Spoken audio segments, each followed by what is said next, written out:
You tengok ni Anwar Ibrahim, dia sudah mengamuk dekat itu AGM Pakatan Harapan dekat Johor.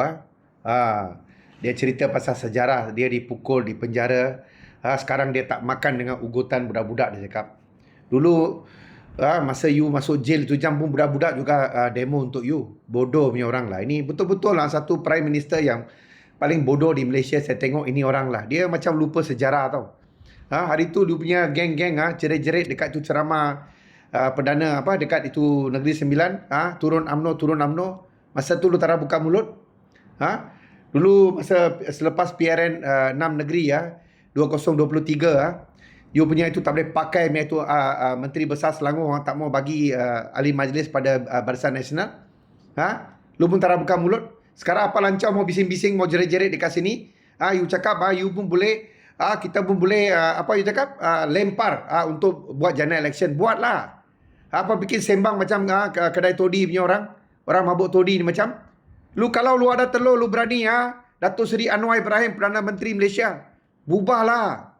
You biar kerajaan pun bukan kerajaan majoriti Semua orang tikam sendiri, tikam sini, nyanyi lagu ho ya ho, janji macam-macam lu janji mau hapus PTN, mau hapus tol lah,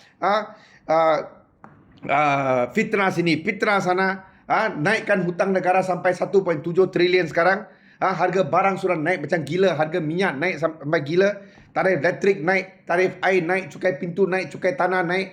Dekat hospital ubat tarak, machinery dekat sana, X-ray yang mesin mu tak berfungsi. Orang mau operate mau tunggu 1.5 tahun. Lagi apa lancau lagi jerit-jerit dekat sini. You satu PM yang gagal. Saya openly cakap you satu PM yang gagal. Bila you menang dengan janji-janji kosong, itu boleh diklasifikasikan sebagai penipuan. Bila you tak dapat penuhi, then you sudah menipu rakyat Malaysia.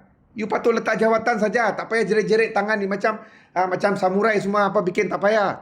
Letak jawatan saja. You pun letak jawatan, lu bawa lu biar Wak Zahid sekali. Cikgu sama murid bawa satu kali. Kita pun tamu sama dia. Tak boleh pakai punya orang. Pengkhianat Barisan Nasional. Lu orang boleh nyar daripada bumi inilah. Tak ada guna punya orang semua. Lepas tu boleh jerit-jerit, saya kena pukul, saya kena penjara. Itu lu punya hal lah. Lu kena pukul, lu kena penjara. Lu sudah jadi PM sekarang.